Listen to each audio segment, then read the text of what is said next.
হাঁড়িতে আমি 1 কেজি দুধ নিয়েছি, এটাকে আমি জাল দিয়ে ছানা কাটিয়ে নেব। আমার দুধ থেকে জাল দেওয়া হয়ে গেছে, আমি এবার এটাকে ছানা কাটানো পাউডার দিয়ে আমি দুধটাকে ছানা কাটিয়ে নেব। দেখতেই পাচ্ছেন আমার ছানা কিন্তু রেডি। এবার আমি এটাকে জল ঝরিয়ে নেব। দেখতেই পাচ্ছেন আমি ছানাটাকে একটা পরিষ্কার ন্যাকড়ার মধ্যে ঢেলে দিয়েছি। দেখতেই পাচ্ছেন আমি ছানাটাকে জল ঝরিয়ে নিয়েছি। এবার আমি হাত দিয়ে এরকম করে নিচ্ছি। এর মধ্যে আমি একটা ভারী কিছু চাপা দেব। আমি এটাকে ভারী জিনিস একটা চাপা দিয়ে দিয়েছি। এটাকে আমি পনির বানাবো ছানাটাকে দিয়ে। দেখতেই পাচ্ছেন আমি কিন্তু ভারী কিছু একটা চাপা দিয়েছি। এটাকে আমি এখন 15 মিনিট রেখে দেবো, নাইতে ছানাটা টাইট হবে না। আমি কড়াই বসিয়ে দিয়েছি। এবার আমি এর মধ্যে তেল দিয়ে দেবো। আমার তেলটা গরম হয়ে গেছে, আমি আলু কিছু ভেজে নেবো লাল লাল করে।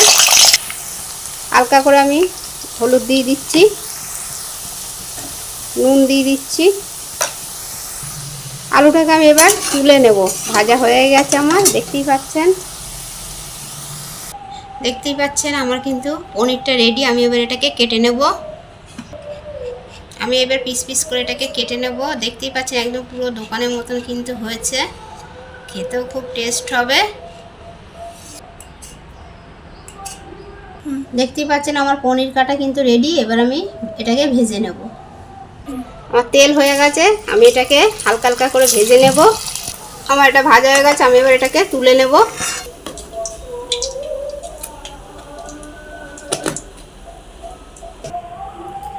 গরম মশলা ফোড়ন দেব, গোটা জিরে ফোড়ন দেব,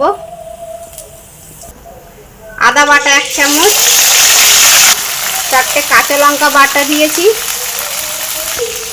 একটা ছোট সাইজের টমেটো আমি পেস্ট করে দিয়েছি, 1 চামচ জিরের গুঁড়ো দেব, 2টো গোটা কাঁচা লঙ্কা দেব, নুন দিয়ে দিচ্ছি, আমি হলুদ দিয়ে দিলাম।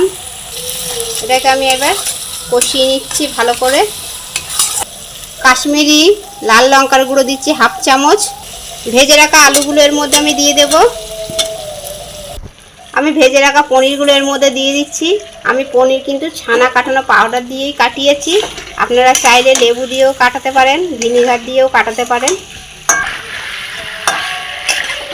কালারটা কিন্তু খুব সুন্দর এসেছে, খেতেও কিন্তু খুব টেস্ট লাগবে। আমি এর মধ্যে জল দিয়ে দিচ্ছি।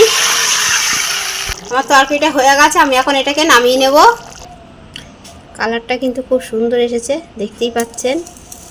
কালারটা কিন্তু এত সুন্দর এসেছে, খেতেও কিন্তু খুব টেস্টি হবে।